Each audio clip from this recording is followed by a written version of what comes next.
Hi, I am Stephanie Warren.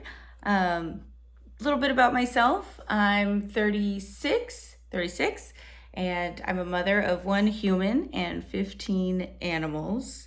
Uh, I'm a wife. We all live here in Camas, Washington on our own little mountain. My degrees are in human and child development, and I teach toddlers 3 days a week in my little schoolhouse here on the farm. My passion is historical reenacting.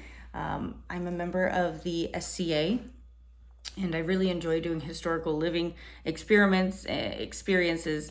And lately, my focus has been my own culture and Mesoamerican cultures and Mesoamerican studies. So I'd like to note here at the beginning that while I've used the term Aztec in my title and presentation, I am referring to the Mexica ethnic group, which is the people that rose to power and dominated Mexico at the time of the Spanish invasion. The term Aztec was coined by scholars in the 18th century and will continue to be used in scholarly documentation and context. So we'll begin. Many of us have a preferred method of winding down and relaxing after a good day of hard work, maybe after a delicious meal. Tobacco after an evening meal has traditionally been enjoyed for thousands of years. The use of tobacco extends well beyond the Mayan culture. However, they are one of the first oldest recorded people to have used tobacco and to have shared it with other Mesoamerican peoples. Several images in the Spanish codices of the 15th century depict the use of tobacco for both nobles as an after-meal delight and to aid in digestion, and then as well as for specific religious ceremonies. A more rustic and immediate use of tobacco. The leaves were taken and rolled to make crude cigars sealed together. And then also in archaeological excavations in Teotihuacan Valley, they discovered ceramic pipes like this one with engraving paintings, highly decorative ceramic pipes that had nicotine residue in them. So obviously used for tobacco. This excerpt from the Florentine Codex is about how the reed smoking tubes were used. When they proffered the smoking tubes, they took the reed with their right hand and with the left hand took the vessel in which the reed rested. The guest would take it up, place it between his fingers, and begin to suck on it.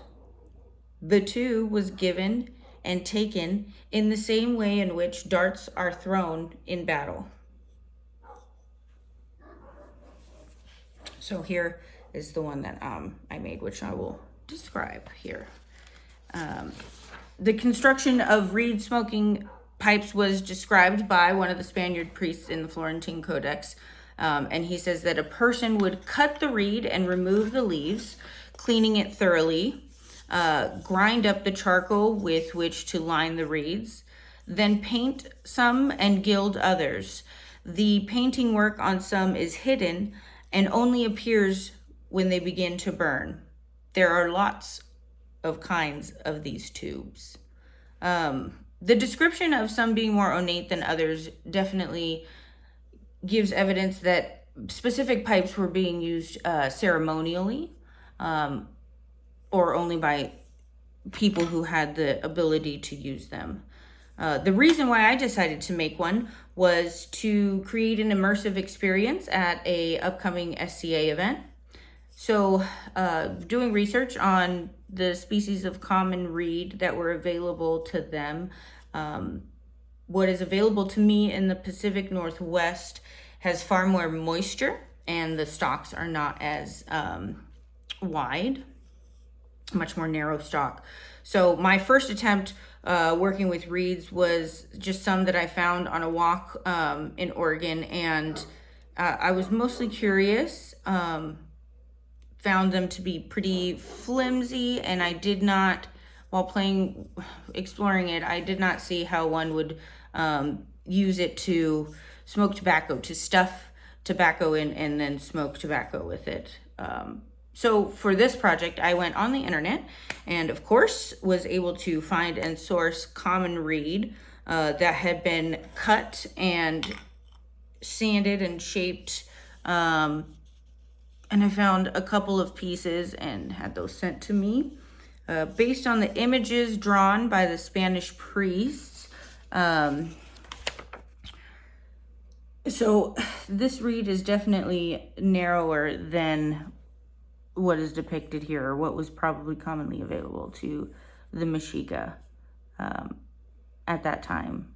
So this is let's use the one I made. Here's the charcoal lined reed. You can see they're indicating that the smoke is coming out. And this is the ashtray that goes with the service.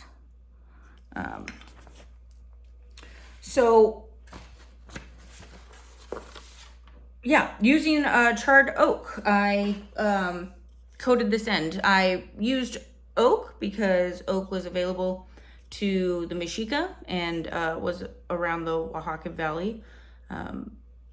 So grinding up the oak chars, making charcoal.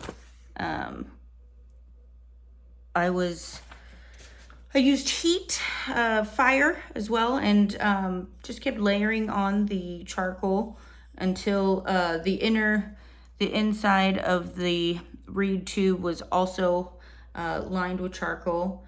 And I feel like this is to help when you light the tobacco, you're able to not immediately just burn the reed right away and enjoy it. So, side fact, Nicotiana rustica, known as wild tobacco or Aztec tobacco, is an incredibly strong variety of tobacco. Whereas the tobacco that you see in your cigars and in your cigarettes is of the typical Virginia strain, very common. It has about 3% nicotine, and the Nicotiana rustica leaf here contains 9% nicotine. So because of this, I decided to source a nicotine-free herbal tobacco blend for testing the pipe, which I was able to find on Amazon. I stuffed some of the tobacco blend in and attempted to draw smoke through the reed. I'm not going to do this inside my classroom.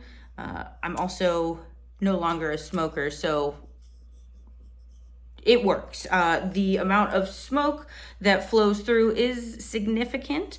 And I can say that the reed pipe does function very well. So this would have been passed around after a meal, after your champurrado service. Maybe negotiations would be happening, conversations, enlightened conversations would occur. And very easy, quick way to enjoy tobacco. This image too from another one of the codices is a nobleman with his decorated reed pipe and smoke coming out of the end.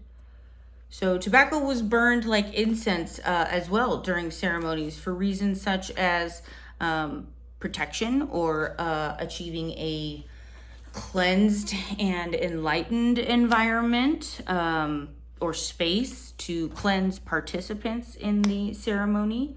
It is very rightfully connected with the underworld, and I understand why you would hallucinate. A very high nicotine percentage, 9%, just a consistent dose, like you would absolutely see things. Anyway, the Aztecs definitely had style and finesse when it came to tobacco use, and it left a lasting impression on the world. The Spaniards were eager to take a lot of this back home and share it. So anyway, thank you very much for listening to me talk about something that I just found interesting and wanted to dive into. And yeah, and have a great day.